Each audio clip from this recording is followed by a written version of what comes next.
வணக்கம்.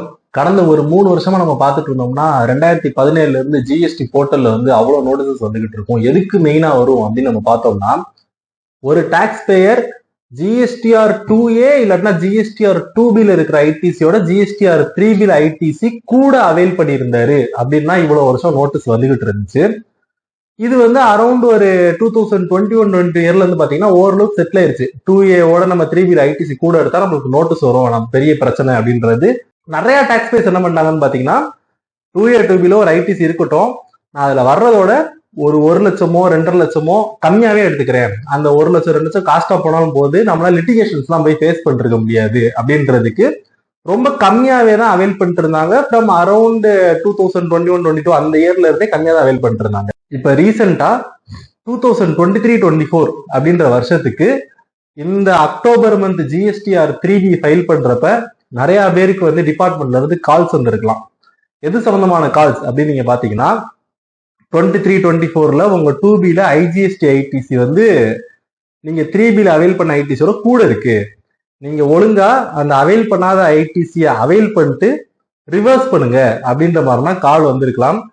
எனக்கு நிறைய கிளைண்ட்ஸ் இருக்காங்க, அவங்களுக்குலாம் கால் வந்துருந்துச்சு. அவங்ககிட்ட ஃபர்ஸ்ட் சொல்றப்போ 23-24ல உங்களுக்கு 2B ஐடிசி 3Bயோட கூட இருக்கு அப்படின்னு நம்ம கிளைண்ட்ஸ்லாம் நிறைய பேர் என்ன நினைச்சிட்டாங்கன்னு பாத்தீங்கன்னா, ஓகே நம்ம சட்டத்தை சூப்பரா ஃபாலோ பண்றோம்ன்றனால நம்ம டிபார்ட்மெண்ட் கால் பண்ணி கங்க்ராச்சுலேஷன்ஸ் தான் சொல்ல போறாங்க அப்படின்னு சொல்லிட்டு ரொம்ப எக்ஸைட்டடா கால் அட்டன் பண்ணவங்க by the end of the call தான் தெரியுது, நீங்க அந்த ஐடிசியை அவைல் பண்ணிட்டு ரிவர்ஸ் பண்ணணும் அப்படின்றதுக்கு தான் அந்த கால் வருது அப்படின்றது தெரிஞ்சிருக்கு. இது ஏன் வருது? ஏன் நீங்க 2Bல இருக்கிற ஐடிசிய 3Bல மேண்டேட்டரியா அவைல் பண்ணிட்டு ஒன்னு ரிவர்ஸ் பண்ணணும் இல்ல எடுக்கணும் அப்படின்றது ஏன் வருது அப்படின்னு நம்ம பார்த்தோம்னா 2 ரீசன் இருக்கு. ஃபர்ஸ்ட் ரீசன், சர்க்குலர் நம்பர் 170 அப்படின்னு சொல்லிட்டு ஒரு சர்க்குலர் 2022 ஜூலைல வந்துச்சு. அந்த சர்க்குலர்ல கவர்மெண்ட் ஸ்பெசிபிக்கா சொல்லியிருந்தாங்க, 2Bல என்ன ஐடிசி வருதோ அதை அப்படியே நீங்க 3Bல அவைல் பண்ணணும், அதுல எந்த சேஞ்சஸும் பண்ணக்கூடாது. நீங்க என்ன பண்ணிக்கலாம் பாத்தீங்கன்னா, அந்த ஐடிசில இன்எலிஜிபிள் ஐடிசி இருந்தா நீங்க பெர்மனன்ட் ரிவர்சல்ல போடலாம். இல்ல எனக்கு 2Bல மட்டும் அந்த இன்வாய்ஸ் வந்திருக்கு, எனக்கு இன்னும் சரக்கு கையில வரல, ஜிஎஸ்டியை பொறுத்த வரைக்கும் சரக்கு கையில வந்ததுக்கு அப்புறம் தான் ஐடிசி எடுக்க முடியும்னு சொல்லிட்டு ஒரு சட்டம் இருக்கு, அதனால சரக்கு கையில வர்றப்பதான் ஐடிசி எடுப்பேன் அப்படின்றதுக்காக நீங்க டெம்பரரி ரிவர்சல்ல போடலாம். ஸோ அது பெர்மனன்ட் ரிவர்சல், டெம்பரரி ரிவர்சல், அது ரெண்டு தான் நீங்க எடிட் பண்றதுக்கான ஆப்ஷன் உண்டே தவிர 2Bல வர்ற ஐடிசியை கூடவோ குறையவோ எடுக்கிறதுக்கு உங்களுக்கு ரைட்ஸே கிடையாது அப்படின்ற மாதிரி ஒரு சர்க்குலர் 2022ல கொடுத்திருந்தாங்க. இது ஒரு ரீசன். பட் இப்ப ரீசெண்டா அக்டோபர் 2024 ஜிஎஸ்டிஆர் 3B ஃபைல் பண்ணப்ப வந்த காலுக்கான ரீசன் இது கிடையாது. இப்ப காலுக்கான ரீசன் என்ன அப்படின்னு நீங்க பாத்தீங்கன்னா, ஐஜிஎஸ்டி ஆக்ட் 2017ல செக்ஷன் 17 அப்படின்னு சொல்லிட்டு ஒரு செக்ஷன் இருக்கு.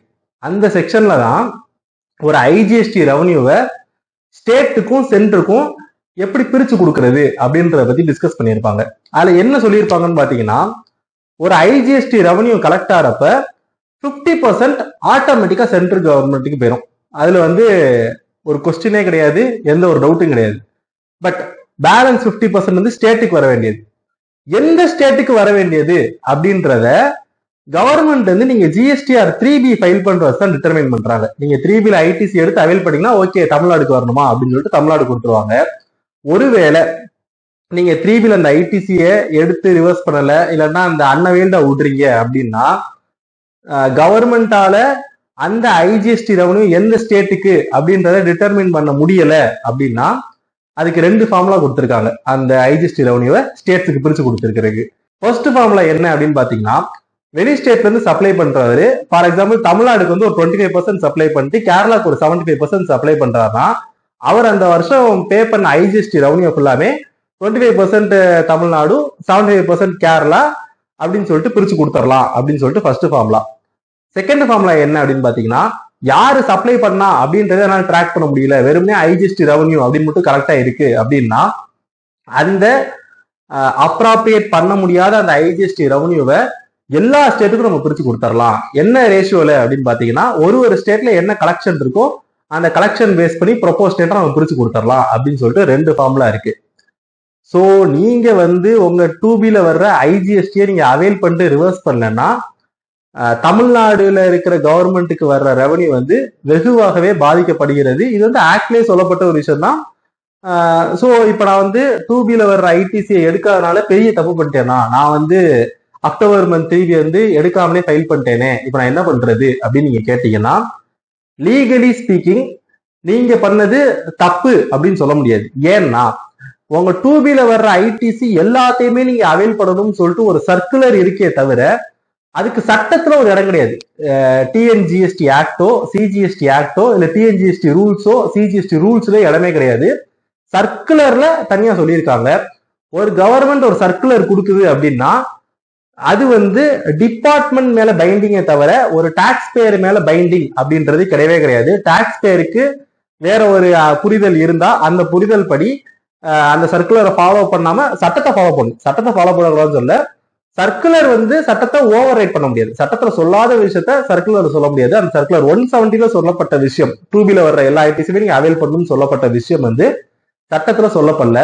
ஸோ அசான் டேட் வந்து அது ஒரு வயலேஷன் அப்படின்னு சொல்லிட்டு ஒரு டாக்ஸ் பேயர் மேல ஆக்ஷன் வந்து இனிஷியேட் பண்ண முடியாது. பட் அது நீங்க இருக்கிற அந்த ஸ்டேட்டோட ரெவன்யூ பாதிக்குது அப்படின்றது உண்மைதான். அந்த ஸ்டேட்டோட ரெவன்யூ பாதிக்கும்ன்றது சட்டத்திலேயே சொல்லப்பட்ட ஒரு விஷயம். சட்டத்திலேயே வந்து ஐஜிஎஸ்டி அவைல் பண்ணி ரிவர்ஸ் பண்ண என்ன பண்ணும், அவைல் பண்ணாம விட்டா என்ன பண்ணுன்றது தெளிவா கொடுக்கப்பட்டிருக்கு. அதை ஃபாலோ பண்ணும். நீங்க பண்ற ஒரு விஷயத்தினால ஸ்டேட்டுக்கு ரெவன்யூ லாஸ் ஆகுது அப்படின்றதுக்காக நீங்க பண்றது சட்டப்படி தப்பு அப்படின்றது கிடையவே கிடையாது. நிறைய இடத்துலலாம் பார்த்தோம்னா வந்து ஆபீஸ் வந்து கிரைம் ஸ்டோரி எழுதுவாங்க. உங்களுக்கு 2Bல வந்து இவ்வளவு தூரம் பர்ச்சேசஸ் வந்திருக்கு, நீங்க அதுக்கான ஐடிசி நீங்க அவைல் பண்ணல, ஸோ நாங்க என்ன யூகிக்கிறோம்னா நீங்க வந்து அன்அக்கௌண்டடா பர்ச்சேஸ் பண்ணிட்டு அதை ஃபுல்லா சேல் பண்ணிருக்கீங்க, அதை நாங்க கண்டுபிடிச்சிருக்க கூடாதுன்றதுக்காக வந்து ஐடிசி அவைல் பண்ணாம விட்டுருக்கீங்க அப்படின்ற கதையெல்லாம் எழுதிக்கிட்டு இருந்தாங்க. சார் ஹம்பிளி ஸ்பீக்கிங் ஒருத்தன் டாக்ஸ் எவேட் பண்ண போறான், அன்அக்கௌண்டட்ல பர்ச்சேஸ் பண்ண போறான்னா ஜிஎஸ்டி நம்பரை கொடுத்து 2Bல வரட்டும், ஐயோ நம்ம அவைல் பண்ணாம வந்து நம்ம எவ்வளவு இன்டெலிஜென்டா வந்து எவேட் பண்றோம் பாரு அப்படின்னு அவைட் பண்ண போறான். அவன் ஜிஎஸ்டி நம்பரே கொடுக்க மாட்டான், அது 2Bலே வராது. எவ்வளவு ஒருத்தன் 2Bல வந்து ஒரு ஐடிசி இருக்கு அது தெரியாம அவைல் பண்ணாம இருக்கணும், அவனுக்கு வந்து நம்ம நோட்டீஸ் போடலாம் அப்படின்ற அளவுக்கு வந்து பயங்கர வந்து ஒரு ஹெக்டிக்கா போயிட்டு இருக்கிற ஒரு சிச்சுவேஷன்ல I just want to tell you, இதுக்கு வந்து ஒரு பின்னாடி வந்து ஒரு ஸ்டோரி இருக்கு. இந்த இதனாலதான் வந்து ஐடிசி அவைல் பண்ணிட்டு ரிவர்ஸ் பண்ண சொல்றாங்களே தவிர மற்றபடிக்கு இதுல வந்து பெருசா பயப்படுற அளவுக்குனா எதுவும் இல்லை அப்படின்றத கிளாரிஃபை பண்றதுக்கு I thought I should just post a video. Thank you.